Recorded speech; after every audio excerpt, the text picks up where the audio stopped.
আমন্ত্রণ জানাচ্ছি রূপকথায়। আশা করি আপনারা ভালো আছেন, সুস্থ আছেন। আসলে রূপের যে কথা, সেগুলোই আমরা আমাদের এই রূপকথায় আপনাদের সামনে উপস্থাপন করার চেষ্টা করছি।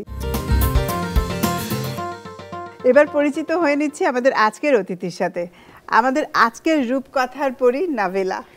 কেমন আছো? অনেক বেশি ভালো আছি রিতা আপা। সুন্দর লাগছে। Thank you. চলো আমাদের রূপকথার রাজ্যে তোমায় স্বাগত জানাই। অনেক অনেক ধন্যবাদ।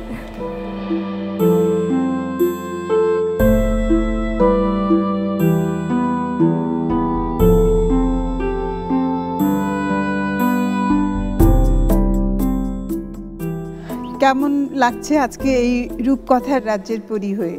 অনেক বেশি ভালো লাগছে। পরী টার্মটা খুব বেশি এক্সাইট করছে আমাকে এই মুহূর্তে। আর মনে হচ্ছে না নিজেকে পরী পরী? এই কাম অ্যান্ড কোয়াইট একটা এনভায়রনমেন্টে পরিবেশটা অনেক সুন্দর, অনেক বেশি ভালো লাগছে এখানে এসে। খুবই সুন্দর একটা জায়গা, খুবই ভালো লাগছে। তো তুমি তো এখন অনেক ব্যস্ত সময় কাটাও, তাই না? হ্যাঁ, ব্যস্ত মানে কাজে থাকি। কি ধরনের কাজগুলো চলছে এখন? এখন টেলিভিশনে প্রোগ্রাম চলছে, বিভিন্ন ইভেন্ট থাকে, বাইরে কর্পোরেট ইভেন্টস থাকে, আর পাশাপাশি পড়াশোনা তো আছেই। প্রায়ই আমি তোমার লাইভে দেখি অনেক রাত অবধি। তো এত রাত অবধি জেগে কি মেইনটেইন করতে পারো? আমি যখনই একটু সময় করতে পারি আমি ঘুমিয়ে নেই, যতটুকু পারি। পাওয়ার ন্যাপ বলে যে একটা ব্যাপার আছে, 10 মিনিট হোক, আধা ঘন্টা হোক, আমি সেটা ফাঁকে ফোকরে যেখানেই হোক একটু ঘুমিয়ে নেওয়ার চেষ্টা করি। আসলে তোমরা ছোট ছোট মেয়েরা এখন অনেক কাজ করো, প্রচুর এনার্জি দরকার। হ্যাঁ, সেটাই। তো এই এনার্জিটা পাও কোত্থেকে বলো তো?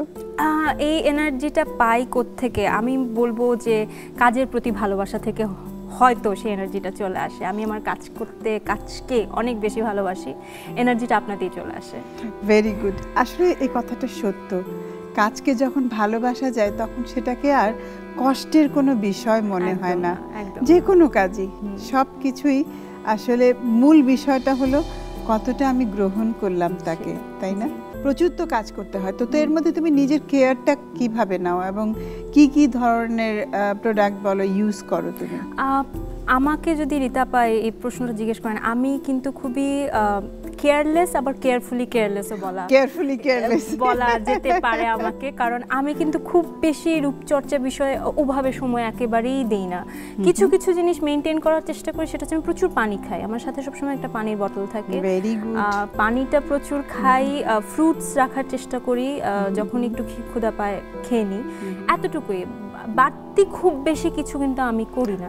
এই যে মেকআপ যে রেগুলার করা হয়, এটা ক্লিন করো? এইটা ক্লিন করার ক্ষেত্রে এই ব্যাপারে আমি খুবই যে মেকআপের পর অলওয়েজ সাথে সাথে আমি ক্লেনজিং মিল্ক দিয়ে একটু ক্লেনজিং মানে পরিষ্কার করে ফেলি, টোনিং করে ফেলি, দ্যাটস ইট। এর বেশি আমি খুব বেশি কিছু করি না। তোমার স্কিনটা তো নর্মাল স্কিন, এই জায়গাটায় মনে হয় একটুখানি অয়েল আসে, মানে কম্বিনেশন বলা যায়, বাট খুব একটা না, নর্মালি। তো এটা আসলে জেনেটিক্যালি ইউ আর লাকি যে তোমার খুব চমৎকার একটা স্কিন, খুব বেশি কেয়ার নিতে হয় না। I am blessed. আসলে আমার খুব বেশি একটা মানে ঝামেলাও হয় না, খুব বেশি কেয়ার নিতে হয় না। আসলে এই স্কিনটা আমরা কিন্তু জন্মগতভাবে পাই, যে মানে আমাদের পূর্বপুরুষরা তাদের জিন থেকেই আমাদের আসে। তো পুরো শরীরটাই তাই অ্যাকচুয়ালি। তো স্কিনটা বিশেষ করে, তো ওইটাকে পরিবর্তন করা আসলে খুব একটা যায় না। আমার কাছেই লোকজন এসে বলে আমি ফর্সা হতে চাই, আমায় এমন কিছু করে দিন যে আমি ফর্সা হব। সেক্ষেত্রে আপনি কি করেন? কি বলেন? আসলে আমি তখন বলি যে মনটা যদি ফর্সা হয়ে যায় তাহলে শরীরটা আর ফর্সা করা প্রয়োজন নেই। তো আমি তখন মন ফর্সা হওয়ার জন্য আসলে মূল বিষয়টা তাকে তখন আমি বুঝাই, কনভিন্স করি যে আসলে গায়ের রং আমরা জন্মগতভাবে জেনেটিক্যালি যেটা নিয়েছি, আমাদের মেলানিন দ্বারাই কিন্তু আমাদের রংটা নির্ধারিত হয়। তো সেটা পরিবর্তন করা কারোর পক্ষেই সম্ভব নয়। যেটা আমরা করতে পারি, স্কিনটাকে হেলদি রাখতে পারি, গ্লো করে, এরকম করতে পারি। তো তার জন্য একটা প্রপার মেইনটেনেন্স দরকার, এক্সারসাইজ দরকার, প্রপার ডায়েট দরকার, আর একটু মনটাকে ভালো রাখা দরকার। অবশ্যই পজিটিভ থিংকিং, মনটাকে অলওয়েজ হাসি খুশি থাকা। আমার মতে আমি এটা খেয়াল করি যে আমি যখন খুব বেশি হাসি খুশি থাকি, আমার স্কিনটাও আপনাতেই ভালো থাকে। কোনো কারণে স্ট্রেস থাকে বা ঘুম হচ্ছে না ঠিক মতো, আপনাতেই স্কিনটা আমি বুঝতে পারি, একটা ডিফারেন্স কিন্তু বোঝা যায়। আসলে জানো, মনের সাথে মন দ্বারাই কিন্তু আমরা নিয়ন্ত্রিত হই। ওই মন ভালো থাকলে অটো দেখবে সব ভালো হয়ে গেছে, আর ওটা যদি খারাপ থাকে সবই উল্টোপাল্টা চলতে থাকে। তো আমাদের মনে হয় যে শরীর, মন, আত্মা, আমরা এই তিনটাকে যদি একসাথে কোষে বেঁধে ফেলতে পারি, সেই চেষ্টাটা আসলে আমাদের প্রত্যেকেরই করা উচিত। তো কোষে বেঁধে ফেলতে পারলে তখন আর মন উল্টোপাল্টা দিকে দৌড় দিবে না, মানে আমরা ভালো থাকতে পারবো। এবং সবারই উদ্দেশ্য একটাই, যে যে কাজই করুক না কেন ভালো থাকা, মনটাকে ভালো রাখা এবং সেই সাথে আশপাশকেও ভালো রাখা। নাবিলা, তুমি মানে মূল জিনিসটাই ধরেছো, মন ভালো রাখা।